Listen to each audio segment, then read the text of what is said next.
Hi ನಮಸ್ಕಾರ ಸ್ನೇಹಿತರೆ. ಕರ್ನಾಟಕ ಸರ್ಕಾರದ ವತಿಯಿಂದಾಗಿ ಖಾಲಿ ಇರುವಂತಹ FDA SDA ಹುದ್ದೆಗಳಿಗಾಗಿ ನೇಮಕಾತಿ ಮಾಡಲು KEA ಡಿಪಾರ್ಟ್ಮೆಂಟ್ ವತಿಯಿಂದ ಅಧಿಸೂಚನೆ ಬಿಡುಗಡೆ ಮಾಡಲಾಗಿದೆ. ಈ ಒಂದು ಹುದ್ದೆಗಳಿಗೆ ಸಂಬಂಧಪಟ್ಟಿರುವ ಹಾಗೆ ಕಂಪ್ಲೀಟ್ ಆಗಿರುವಂತಹ ಮಾಹಿತಿಯನ್ನು ನಾನು ನಿಮಗೆ ಈ ಒಂದು ವಿಡಿಯೋದಲ್ಲಿ ತಿಳಿಸ್ಕೊಡ್ತೇನೆ.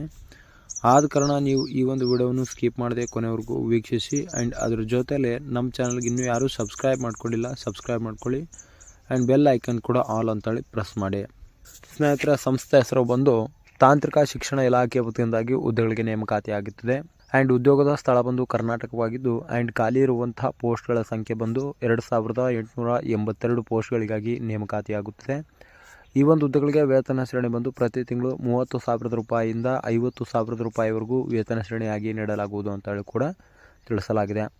ಆ್ಯಂಡ್ ಈ ಒಂದು ಹುದ್ದೆಗಳ ವಿವರದ ಬಗ್ಗೆ ನೋಡೋದಾದರೆ, ಪ್ರಥಮ ದರ್ಜೆ ಸಹಾಯಕರು ಮತ್ತು ದ್ವಿತೀಯ ದರ್ಜೆ ಸಹಾಯಕರು ಅಂತೇಳಿ 2 ವಿಧಗಳ ಹುದ್ದೆಗಳಿಗಾಗಿ ನೇಮಕಾತಿಯಾಗುತ್ತದೆ.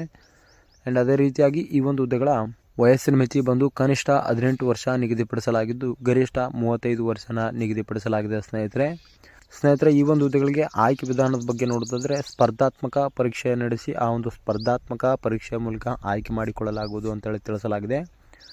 ಇನ್ನು ಮುಖ್ಯವಾಗಿ ಶೈಕ್ಷಣಿಕ ಅರ್ಹತೆ ಬಗ್ಗೆ ನೋಡುವುದಾದರೆ, ಯಾವುದೇ ಮಾನ್ಯತೆ ಪಡೆದ ವಿದ್ಯಾಸಂಸ್ಥೆಯ ವತಿಯಿಂದ ಅಭ್ಯರ್ಥಿಗಳು ದ್ವಿತೀಯ PUC ಅಥವಾ ಪದವಿನ ಪೂರ್ಣಗೊಳಿಸಿದಲ್ಲಿ ಅರ್ಜಿನ ಸಲ್ಲಿಸಲು ಎಲಿಜಿಬಲ್ ಇರ್ತೀರಾ. ಇನ್ನು ಈ ಒಂದು ಹುದ್ದೆಗಳ ಅರ್ಜಿ ಸಲ್ಲಿಸುವಂತಹ ಪ್ರಮುಖ ದಿನಾಂಕಗಳು: ಅರ್ಜಿ ಸಲ್ಲಿಸಲು ಪ್ರಾರಂಭ ದಿನಾಂಕ ಜನವರಿ 1, 2025 ಆಗಿದೆ, ಈಗಾಗಲೇ ಪ್ರಾರಂಭವಾಗಿದ್ದು, ಮತ್ತು ಕೊನೆಯ ದಿನಾಂಕ ಇನ್ನೂ ಶೀಘ್ರದಲ್ಲೇ ನಿಗದಿಪಡಿಸಲಾಗುವುದು ಅಂತೇಳಿ ತಿಳಿಸಲಾಗಿದೆ. ಸ್ನೇಹಿತರೆ, ಇಲ್ಲಿ ಯಾವುದೇ ರೀತಿಯಾಗಿರ್ತಕ್ಕಂಥ ಕೊನೆಯ ದಿನಾಂಕ ಇನ್ನೂ ನಿಗದಿಪಡಿಸಿಲ್ಲ.